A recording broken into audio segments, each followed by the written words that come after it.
పరిశుద్ధ గ్రంథంలో దేవుని యొక్క వాక్య భాగాన్ని మనం చూస్తూ వచ్చినప్పుడు దర్శన భావం గురించి భావం ఏదనగా అని ఇక్కడ పరిశుద్ధ గ్రంథంలో మనం చూస్తూ ఉంటున్నాం. దేవుడు మనుషుల జీవితాల్లో దర్శనాలు ఇచ్చి ఆ దర్శనాల ద్వారా మనం ఏమై ఉన్నామో, మన జీవితం ఏమైనదో తెలియపరిచేటువంటి దేవుడు. కనుక ఇప్పుడు నెబుకద్నెజరుకి దర్శనం ఇచ్చింది దేని గురించి అంటే, తన యొక్క భవిష్యత్తు ఏమైనదో, తన స్థితి ఏమైనదో తనకు తెలియపరచడానికి దేవుడు దర్శనాన్ని ఇచ్చున్నాడు. ఆ దర్శనము ద్వారా తన యొక్క జీవితంలో ఏ పొరపాటు చేశాడో, ఏ తప్పిదము చేశాడో తెలియపరచడానికి దేవుడు ముందుగానే దర్శనాలు ఇస్తా వచ్చాడు. కొన్ని దర్శనాలు మన భవిష్యత్తును నిర్దేశిస్తాయి. మనకు భవిష్యత్తులో ఏ మేలు జరగబోతుంది, ఏ మంచి జరగబోతుందో కొన్ని దర్శనాలు తెలియపరిస్తే, కొన్ని దర్శనాలు భవిష్యత్తులో మనకి ఏమి కీడు సంభవించబోతుంది, ఏ ఆపదలు సంభవించబోతున్నాయి, ఏ పరిస్థితుల్లో మనం ఉండబోతున్నాం, మన భవిష్యత్తు ఎటువంటి రీతిగా నష్టపోతున్నాం అనేది కొన్నిసార్లు దేవుడు దర్శనాల ద్వారా కీడుని మేలుని రెండింటిని కూడా తెలియపరుస్తాడు. కొన్ని దర్శనాలు మేలు కొరకైతే, కొన్ని దర్శనాలు కీడు కొరకు మనకి దేవుడు చూపించడం జరుగుతుంది. కొన్నిసార్లు ప్రియమైనటువంటి వారులారా, ఎందుకు దేవుడు మేలుని కీడుని రెండింటిని చూపించడానికి దర్శనాలు చూపిస్తున్నాడు అంటే, జరగబోయే మేలు మనం సంతోషించడానికి, ఆనందించడానికి, దేవుడు సహాయం అందిస్తున్నాడని తెలుసుకోవడానికి జరగబోయే మేలును దేవుడు ముందు దర్శన రీతిగా మనకు చూపిస్తాడు. కొన్నిసార్లు మనకు జరగబోయే కీడును కూడా దేవుడు దర్శన రీతిగా మనకి చూపించడం జరుగుతూ వస్తుంది. ఇప్పుడు ఈ యొక్క నెబుకద్నెజరుకి దేవుడిచ్చిన దర్శనం, ఈ దర్శనాన్ని మనం చూస్తూ వచ్చినట్లయితే, నా ఏలిన వారిని గురించి నేను చేసిన తీర్మానం ఏదనగా, తమ యొద్ద నుండకుండా మనుషులు నిన్ను తరుముదురు, నీవు అడవి జంతువుల మధ్య నివాసము చేయుచు పశువుల వలె గడ్డి తినేదవు. చూడండి, దేవుడిచ్చిన దర్శనం ఏంటి, ఆ దర్శన భావం ఏంటి అని చూస్తే, దేవుడు చెప్తున్న మాట ఏంటంటే, చేసిన తీర్మానం ఏంటంటే, మనుషులు నిన్ను తరిమేస్తారు. తర్వాత దేవుని వాక్యంలో నీవు అడవి జంతువుల మధ్య నివాసము చేయుచు పశువుల వలె గడ్డి తింటావు, ఆకాశపు మంచు నీ మీద నిన్ను పడి నిన్ను తడుపుతుంది. సర్వోన్నతులకు దేవుడు మానవుల రాజ్యం పైన అధికారి ఉన్నాడని, తాను ఎవనికి దాన్ని గ్రహింప నిశ్చయించునో వానికి అనుగ్రహించును. కనుక దేవుడు అధికారిగా ఉన్నాడు మనుషుల మీద. ఈ విషయాన్ని మనం ఎప్పుడూ మర్చిపోకూడదు. మనందరి జీవితాల్లో మన యొక్క జీవిత విధానాన్ని బట్టి దేవుడు తీర్పరిగా ఉన్నాడు, దేవుడు అధికారిగా ఉన్నాడని ఈరోజు మనుషులు మర్చిపోతున్నారు. దేవుడు అధికారిగా లేడనుకుంటున్నారు. దేవుడు ఏ తీర్పులు తీర్చడు, దేవుడు ఏం పట్టించుకోడు, దేవుడు దేని గురించి అంతగా దాని మీద లక్ష్యం ఉంచడు అని మనుషు రీతిగా ఈరోజు ప్రతి ఒక్కరూ తలస్తున్నారు. అందుకే మనుషులకి ఈరోజు భయం లేదు. ఎందుకు మనుషులు భయాన్ని కోల్పోతున్నారంటే, మన మీద ఒక అధికారి ఉన్నాడంటే మనకు భయం ఏర్పడుతుంది. సహజంగా చూడండి, కొన్నిసార్లు ఎంప్లాయీస్ కొన్ని ఆర్గనైజేషన్ లో పనిచేసేటప్పుడు అధికారి ఉన్నప్పుడు ఒకలాగా పనిచేస్తుంటారు, అధికారి లేనప్పుడు మరొకలాగా పనిచేస్తుంటారు కదా. అలాగే మరి స్కూల్స్ లో, కొన్ని ఇన్స్టిట్యూషన్స్ లో మీరు చూసినప్పుడు, ఆ అధికారి ఉన్నప్పుడు, ఆయన ఉన్నప్పుడు ఒకలాగా, ఆయన లేనప్పుడు మరొకలాగా ఉంటుంటారు. ఎందుకని? వారంటే భయం కాబట్టి. ఎవరైనా అంతే. ఒక ఆర్గనైజేషన్ కు ఒక అధికారి ఉన్నప్పుడు, ఆయన ఉన్నప్పుడు చాలా విధేయతగా, మరి చాలా భయభక్తులతో మనం ఉంటాం. అలాగే ఇప్పుడు మనం అందరం ఏం తలచాలి, ఈ లోకంలో మనం బ్రతుకుతున్నంత కాలం మనం ఏ స్థితిలో ఉన్నప్పటికీ మన క్రియల విషయంలో, మన వ్యక్తిగత జీవిత విషయంలో దేవుడు మన పైన అధికారిగా ఉన్నాడని మనం ఎందుకు భావించుకోవట్లేదు? ఎందుకు దాన్ని విస్మరిస్తున్నాం, దాన్ని మర్చిపోతున్నాం? ఈ లోకంలో ప్రతి మనుషుడు చేసే పొరపాటు అదే.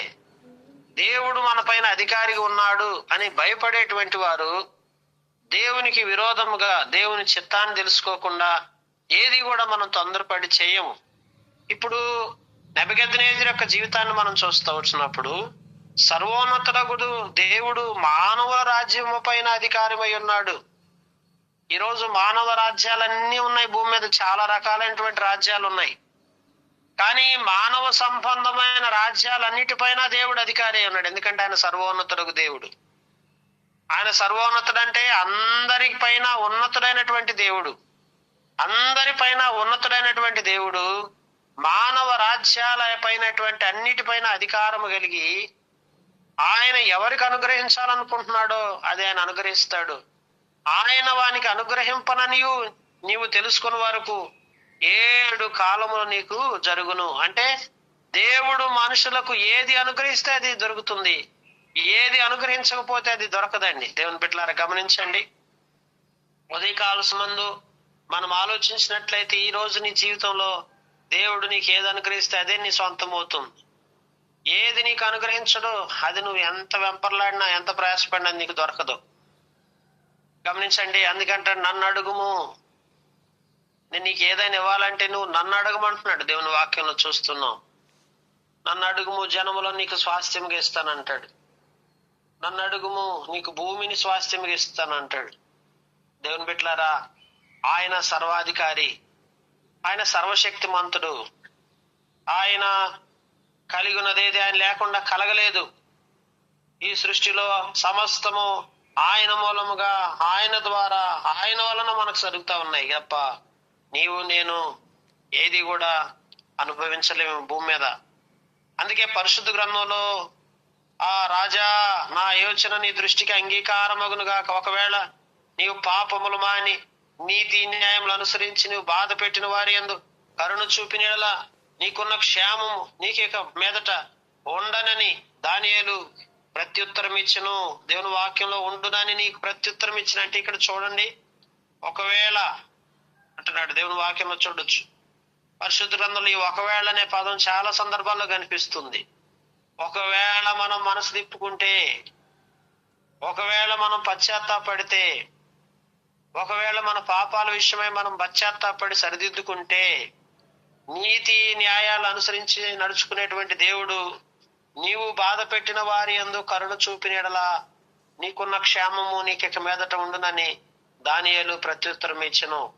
కనుక నీతి న్యాయాలు అనుసరించే జీవితం కావాలి. నీతి న్యాయాలు అనుసరించినటువంటి వ్యక్తి మనుషులను తప్పక బాధకు గురి చేస్తాడు. ఒకటే గుర్తుపెట్టుకుని, దేవుడు నీతి న్యాయాలు ఎందుకు కోరుకుంటున్నాడు మనుషుల్లో? ఎందుకు దేవుడు నీతి న్యాయాలు అనుసరించమంటున్నాడు? నీతి న్యాయాలు అనుసరించి జీవించాల్సిన ఆవశ్యకత ఎందుకుందంటే, ఇప్పుడు నెబుకద్నెజరు ఎందుకు నీతి న్యాయాలు అనుసరించకపోవటం వల్ల, నెబుకద్నెజరు నీతి న్యాయాలు అనుసరించకపోతే దేవుడికి ఏమైంది, మనుషులకి ఏమైందంటే, నెబుకద్నెజరు నీతి న్యాయాలు అనుసరించకపోవటం వలన మనుషులు చాలా మంది బాధకు గురయ్యారు. మనుషులు చాలా మందిని బాధ పెట్టాడు ఒక రాజుగా. కనుక ఎప్పుడైతే తన ద్వారా మనుషులు బాధ గురవుతూ వచ్చారో, ప్రియులారా, దేవుడు తన శిక్షను నెబుకద్నెజరు మీదకి రప్పించడం జరుగుతూ వచ్చింది. ఈరోజు ఒక వ్యక్తిగా, దేవుని కుమారుడుగా, దేవుని కుమార్తెగా నీవు నీతి న్యాయాలు అనుసరించడం ఎప్పుడైతే తప్పి ప్రవర్తిస్తావో, ఎప్పుడైతే నీతి న్యాయాలు విడిచిపెట్టేసేస్తావో, అప్పుడు నీ వలన అనేక మంది బాధపడతా వస్తారు. అనేక మంది బాధకు నువ్వు కారకుడు అవుతావు. గమనించారా? కనుక నీతి న్యాయాలు అనుసరించడం ద్వారా వచ్చిన ప్రయోజనం ఏంటంటే, అనేకులు నిన్ను బట్టి సంతోషిస్తారు. ఒక రాజుగా ఎంపిక చేయబడిన వ్యక్తి వలన రాజ్యం సుభిక్షంగా ఉండాలి, రాజ్యంలో క్షేమం ఉండాలి, రాజ్యంలో ప్రజలందరూ సంతోషించాలి. కానీ ఈ రాజు వలన జరుగుతున్నది ఏంటి? రాజ్యంలో ఉన్న ప్రజలందరూ బాధకు గురవుతూ వచ్చారు. దేవుడు అదే సంభాషిస్తా ఉన్నాడు, అదే మాట్లాడుతూ ఉన్నాడు. అయితే ఒకవేళ నువ్వు మనసు తిప్పుకొని నీ పాపముల విషయమై పశ్చాత్తాపడి నువ్వు సరి చేసుకొని నీ వలన ఎంతమందిని అయితే నువ్వు బాధ పెడతా వచ్చావో అట్లాంటి స్థితినంతా నువ్వు మార్చుకుంటే, నీ పట్ల మరలా నేను కరుణ చూపించి నీకున్న క్షేమాన్ని మరలా నీకు క్షేమం ఇచ్చి నిన్ను ఆత్మీయంగా నేను స్థిరత్వంలో తీసుకొచ్చి నిన్ను బలపరుస్తానని దేవుడు మాట్లాడుతున్నాడు. దేవుడు ఎప్పుడు ఇదే చూస్తూ ఉంటాడు మనుషుల జీవితాల్లో. మరలా దేవుడు క్షేమం ఇవ్వాలి, మరలా మనల్ని దీవెనకరంగా చేయాలి, మరలా మనల్ని ఆశీర్వాదకరంగా చేయాలంటే మన యొక్క తప్పిదాలు, మన పాపములను దేవుని ఎదుట మనం ఒప్పుకొని సరిదిద్దుకుని వారిగా ఉన్నప్పుడు దేవుడు మనం కోల్పోయిన క్షేమాన్ని దేవుడు మళ్ళా ఇస్తాడు. కనుక ఇప్పుడు నెబుకద్నెజరు జీవితంలో క్షేమం కోల్పోయాడు. ఎందుకంటే తనకిచ్చిన ఆ స్థితిని కోల్పోతూ వచ్చాడు. దేవుని బిడ్డలారా, ఆ రీతిగా మరి 12 నెలలు గడిచిన తర్వాత పిమ్మట రాజధాని బబులోను నగరు సంచరిస్తున్నప్పుడు బబులోని మహావిశాల పట్టణాన్ని నా బలాధికారము, నా ప్రభావము, ఘనతను గణపరచుటకైనా నా రాజధాని నగరముగా నేను కట్టించితిని కదా అని తనలో తాను అనుకొనెను. ఈరోజు లోకంలో ఏదైనా కడుతుంటే మనుషులు అనుకుంటున్నారు నేనే కడుతున్నాను, నేనే చేస్తున్నాను అంతా అని. ఎవరు కడుతున్నారు? మనిషి ఏది కూడా కట్టజాలడు, కట్టలేడు. దేవుడు మాత్రమే సమస్తము కట్టించగలడు. ఒక్కొక్కళ్ళు అంటుంటారు నేను కట్టించాలనుకుంటున్నాను, నేను చేయాలనుకుంటున్నాను, నేను కడుతున్నాను, రాజధాని నేను కడుతున్నాను, ఇల్లు నేను కడుతున్నాను, భూలోకంలో అన్ని నేనే కట్టిస్తున్నాను అనుకుంటాం. ఈ లోకంలో నీవు నేను కట్టగలిగిందంటూ ఏదీ లేదు. ఎప్పుడు కూడా నేను కట్టానని ఎప్పుడు చెప్పుకోకూడదు, మంచిది కాదు. నెబుకద్నెజరు చూడండి, రాజధాని గురించి మాట్లాడుతూ ఈ రాజధాని పట్టణం అంతా నా బలాధికారం వల్లే, నా ప్రభావం వల్లే నేనే జరిగిస్తున్నాను, నా ప్రభావం, నా యొక్క అధికారం వలన, నా వలన ఇదంతా జరుగుతుంది అనే అతిశయ గర్వము ఈరోజు మానవుడిలో అత్యధికంగా ఎక్కువైపోతుంది. ఈరోజు నీ ద్వారా ఏదైనా జరిగించబడినా, నీ వలన ఏదైనా కార్యాలు జరిగించబడినా, నీ వలన ఏదైనా నిన్ను దేవుడు ఒక పాత్రగా వాడుకున్నా ఇది నా వలన జరిగింది అనే మనసు మనలోకి వస్తే అదే నెబుకద్నెజరు జీవితాన్ని పతనానికి కారణం అవుతూ వచ్చింది. నెబుకద్నెజరు ఎందుకు పాడైపోయాడు, దేవుడు ఎందుకు ఇలా శిక్షించాడు నెబుకద్నెజరుని అంటే కేవలము తన బలాధికారం చేత రాజధానిని నిర్మించాడు అనుకుంటున్నాడు. తన బలాధికారం చేత ఈ పట్టణాలని, ఈ నగరాలను నేనే కడతా వచ్చాను అనే గర్వము ఆ యొక్క మనసులోకి, నెబుకద్నెజరు మనసులోకి బాగా వచ్చున్నది. అందుకే ఈ మాట నోట ఉండగానే, ఈ మాట ఎప్పుడైతే నోట బలుగుతున్నాడో ఆ మాట నోట ఉండగానే ఒక శబ్దం ఆకాశం నుంచి వచ్చేసింది. మన మాటలు చాలా జాగ్రత్తగా కాపాడుకోవాలి ప్రియులారా. మన మాటలో ఒక్కోసారి గర్వము, అతిశయం కనిపిస్తూ ఉంటాయి. డంబికంగా నడుస్తూ ఉంటాం, గొప్పలు చెప్పుకుంటా ఉంటాం, ఏదో మన ద్వారా అంతా జరుగుతున్నట్లుగా హావభావాలు కనపరుస్తూ ఉంటాం. ఆ ఆలోచన విధానం ఆ రీతిగా మారిపోతూ ఉంటది. అలాంటి వారిని దేవుడు శిక్షకు అప్పగిస్తాడంటానికి ఇది సాదృశ్యంగా ఉంది. దేవుని బిడ్డలారా, గర్వపు మాటలు నోట పలకకుండా ఎప్పుడు మనం జాగ్రత్త పలకాలి. మన మనసులో కూడా అటువంటి గర్వం రాకుండా చూసుకోవాలి. చాలా సార్లు మనకు తెలియకుండానే మన అంతరంగంలో ఒక రకమైన గర్వం వస్తుంది. ఆత్మీయ గర్వం.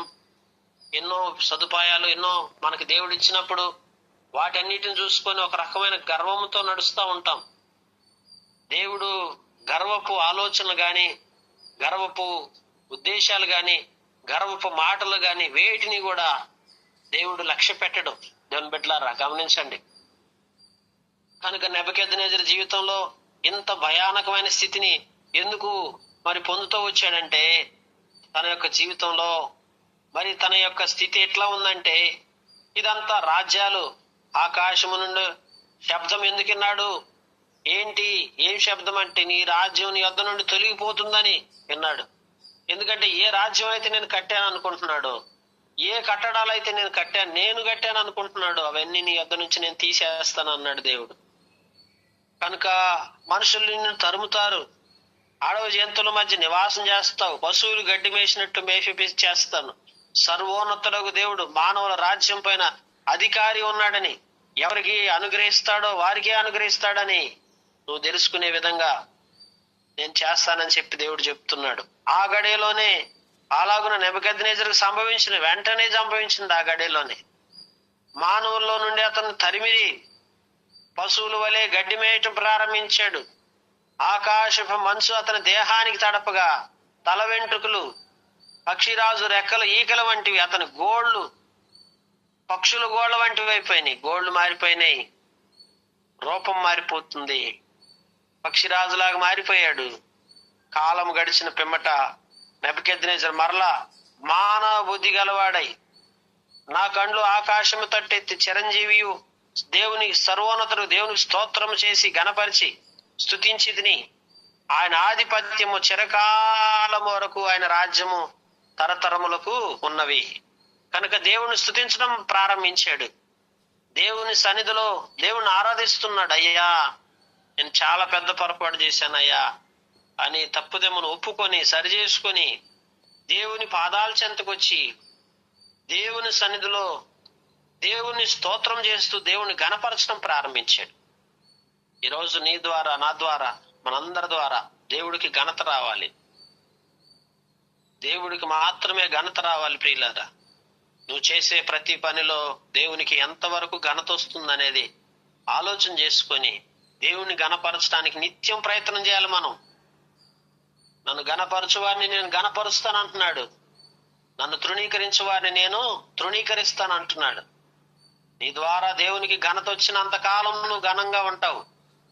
నీ ద్వారా దేవుడికి ఘనత రావటం ఆగిపోయిందా, దేవుడు నిన్ను ఘనపరచడం మానేస్తాడు. పిల్లారా, నెబుకద్నెజరు ద్వారా దేవుడికి ఘనత రావాలనుకున్నాడు. కానీ నెబుకద్నెజరు ద్వారా దేవుడు ఘనత రావడానికి ఎన్నో కార్యాలు నెబుకద్నెజరు ఎదుట జరిగించినప్పటికీ నెబుకద్నెజరు మాత్రం దేవుణ్ణి ఘనపరచలేకపోయాడు.